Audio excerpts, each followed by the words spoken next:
আচ্ছা দেখো, আহ ২৭০ মিটার দীর্ঘ একটা ট্রেন ২৫ কিলোমিটার/ঘন্টা বেগে চললে বিপরীত দিক থেকে দেখো এই জায়গাগুলো না মার্ক করবে। বিপরীত দিক থেকে ২ কিলোমিটার/ঘন্টা বেগে হেঁটে আসা এক ব্যক্তিকে কত সেকেন্ডে অতিক্রম করবে? আমরা বলেছিলাম যখন টাইমের ওয়ার্ক সরি ট্রেনের অঙ্ক যখন করবে সবার প্রথমে কি করতে হবে? শেষে দেখতে হবে কি চেয়েছে। ও আচ্ছা, কত সেকেন্ড, তার মানে এখানে টাইম চেয়েছে। আর টাইম ইকুয়াল টু তোমরা জানো কি জানো? ডিসটেন্স বাই স্পিড হয়। আচ্ছা, এবার আমরা এই দুটো বসিয়ে দেবো। আচ্ছা ভাই, ওরা কাকে যেন অতিক্রম করে? কোথায় যেন একজন ব্যক্তি দেখলাম, একজন হেঁটে আসা ব্যক্তি। আরে ভাই, হেঁটে আসা ব্যক্তিকে মানে হচ্ছে আসলে ট্রেন তার নিজের দৈর্ঘ্যটাকে অতিক্রম করে। আচ্ছা, তাহলে আমরা দৈর্ঘ্য নয় পেয়ে গেছি কত? যে ২৭০।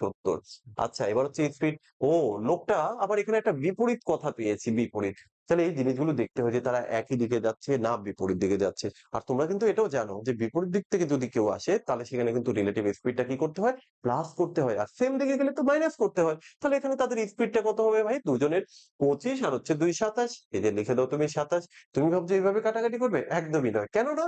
কারণ এটা হচ্ছে মিটার, এটা হচ্ছে কিলোমিটার। অর্থাৎ এটা হচ্ছে মিটার, এটা হচ্ছে কিলোমিটার। তো এই যে কিলোমিটার, এটাকে তুমি মিটার পার সেকেন্ডে কনভার্ট করতে গেলে কি করতে হয়? দেখো আমি ভুল করে ফেলেছিলাম। ৫/১৮ দিয়ে গুণ করতে হয়।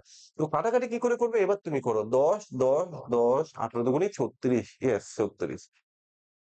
দেখো, এটা কিন্তু আমি মুখস্থ করিনি। তা বলে বলবে না যে মুখস্থ। কি করে করলাম? দেখো তোমাদের একটু শিখিয়ে দেই। হ্যাঁ, আমার ওই যে বললাম আমার তো মন ছোট, মনে থাকে না। তো আমি একটু কোনো একটু শর্ট ট্রিকস ইউজ করি। ২৭ দিয়ে এটাকে করলে না ভাই ১০ হয়। আর এটা তো আমি জানি উল্টে যাবে। এই দেখো ৫/১৮ এটা উল্টে যাবে। তাহলে আমি ৫ দিয়ে যদি ভাই একে কাটি ২ হবে।